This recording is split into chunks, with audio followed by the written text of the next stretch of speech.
હમણાં અમે ઓફિસમાં બેઠા હતા ને અમિતભાઈ અને બેન દર્શનાબેન સાથે વાત કરતા હતા. હોલમાં લગભગ અમે યુવાનો જ ભેગા કર્યા છે બને ત્યાં સુધી.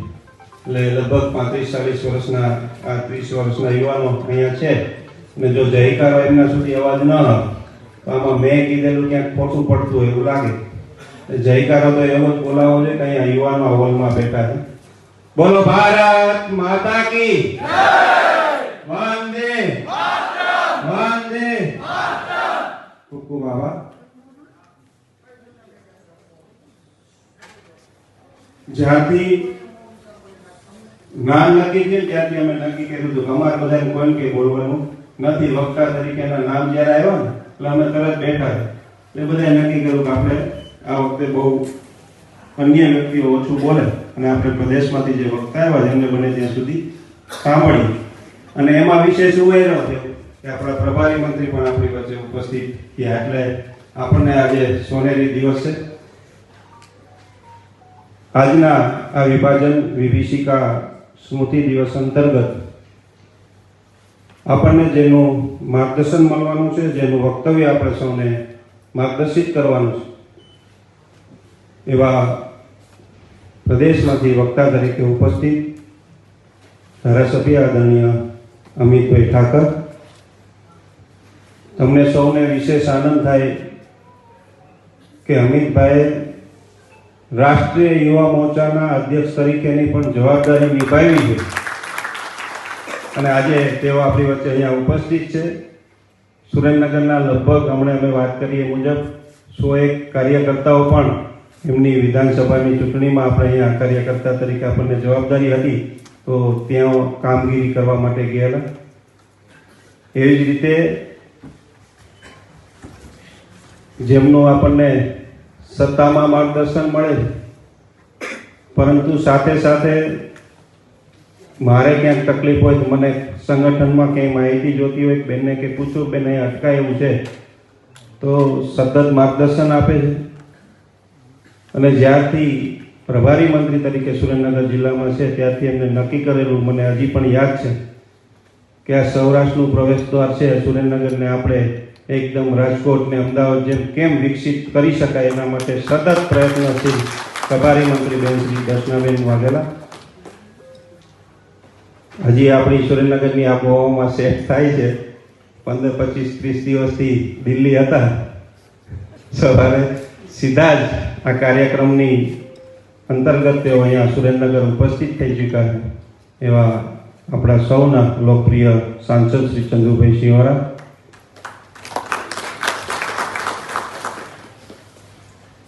સુરેન્દ્રનગરમાં એક સારું સુરેન્દ્રનગર, એક સ્વચ્છ સુરેન્દ્રનગર અને યુવાનોને ખાસ કરીને તમામ બાબતોની સવલત મળે એના માટે સતત પ્રયત્નશીલ સુરેન્દ્રનગર વઢવાણ વિધાનસભાના ધારાસભ્ય, ગુજરાત સરકારના નાયબ મુખ્ય દંડક માન્ય જગદીશભાઈ મકવાણા.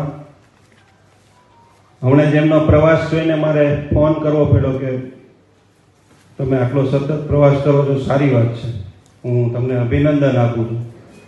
વરસાદી વાતાવરણમાં પાટડી દસાડામાં વરસાદનું ખૂબ જ જોર હતું અને ઉપરવાસમાંથી પાણી ખૂબ જ આવેલું.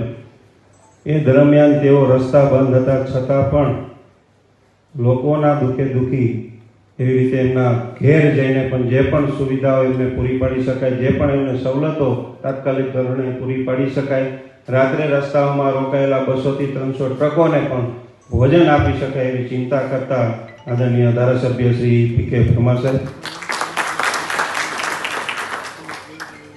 બોલતા નથી પણ કામ કરવામાં ખૂબ જ ઉત્સાહી છે અને કાર્યકર્તામાંથી નેતા બન્યા છે એવા જિલ્લા પંચાયતના પ્રમુખ બેન રંજનબેન ગોસડિયા, સુરેન્દ્રનગર મહાનગરપાલિકાના પ્રથમ મેયરનું જેને સન્માન મળ્યું છે અને સતત કાર્યશીલ ઉર્જાવાન ભાઈ રાકેશભાઈ રાઠોડ,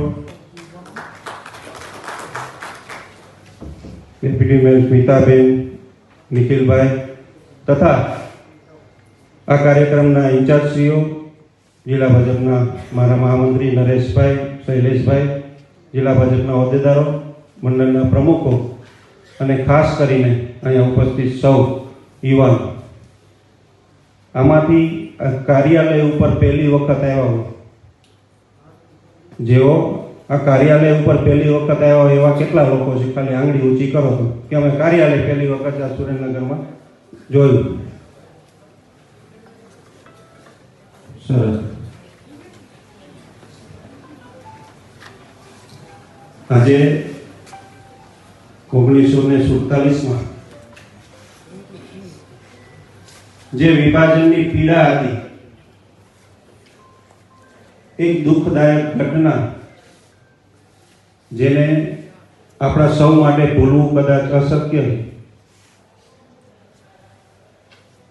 જે વેદનાની કદાચ આપણે કલ્પના પણ ન કરી શકીએ, એ વેદનાઓ વેઠીને આ દેશની એકતાને અખંડિત રાખવાનું કામ જેને કર્યું છે, એવા હુતાત્માઓને આજે યાદ કરીને એમને શ્રદ્ધાંજલિ આપવા માટે આપણે સૌ અહીંયા ઉપસ્થિત થયા છે. આવતીકાલે 15 ઓગસ્ટ અને આજે આ દેશના ભાગલા અને અનેક લોકો, યુવાનો, મહિલાઓ, બાળકો વિભાજન કરીને તેમના ઘર, કારોબાર, જ્યાં એમનો જન્મ થયો તેવી સ્મૃતિ, આ તમામ વસ્તુઓના વિભાજન કરી, ભાઈઓના વિભાજન થયા, કુટુંબના વિભાજન થયા, સમાજનું વિભાજન થયું અને આ દેશની એકતાને તોડવાનું પીડાદાયક કામ 1947માં થયું. આવતીકાલે 15 ઓગસ્ટ છે. અહીંથી આપણને માર્ગદર્શન મળવાનું છે. આપણને આ વિભાજનના અંતર્ગત જે પણ વેદનાઓ થઈ છે એનું ચિત્ર શબ્દોમાં અમિતભાઈ આપણને સૌને વાત કરવાના છે, એટલે હું વિશેષ વાત નથી કરતો. પરંતુ આવતીકાલે 15 ઓગસ્ટ છે. આપણે આજે અહીંથી જઈએ એટલે નક્કી કરીએ કે આપણા દરેક ઘર ઉપર આ તિરંગો લાગે, આપણી એકતાનું, આપણી રાષ્ટ્રીયતાનું આપણે લોકો વચ્ચે પ્રદર્શન કરીએ કે ભાઈ મારા ઘરે તિરંગો છે, મારા માટે મારો દેશ પ્રથમ છે. એવી ભાવના સાથે અહીંથી જ્યારે પણ જાઓ, દરેક મંડળમાં તમારા મંડળના પ્રમુખો પાસે તિરંગો આપ્યો છે, રાષ્ટ્રધ્વજ છે. એટલે આજે અહીંથી જઈને આપણે સૌ આપણા ઘર ઉપર તિરંગો લહેરાવી, ખાસ કરીને જે યુવાનો મિત્રો છે સેલ્ફી લઈને, એ સેલ્ફી આપણે આપણા સોશિયલ મીડિયા ઉપર, ફેસબુક હોય, ઇન્સ્ટાગ્રામ હોય, આ દરેક ઉપર આપણે એને પોસ્ટ કરીએ અને આ દેશના દુશ્મનોને જવાબ આપી કે ભારત દેશમાં ગમે એટલી કદાચ પીડાઓ આવે પણ આ દેશ અખંડિત છે. આ દેશના સમાજની એકતા એ સદા માટે રહેવાની છે. એવી ભાવના સાથે અહીં જે પણ આપ સૌને વાત મળે, આપણે સૌ શાંતિથી આ વાતને આપણે સૌ સાંભળીએ. ફરી એક વખત આપ સૌનું હું જિલ્લા ભાજપ વતી નમો કમલમ ખાતે સ્વાગત કરું છું. અસ્તુ ભારત માતા કી જય. વંદે માતરમ.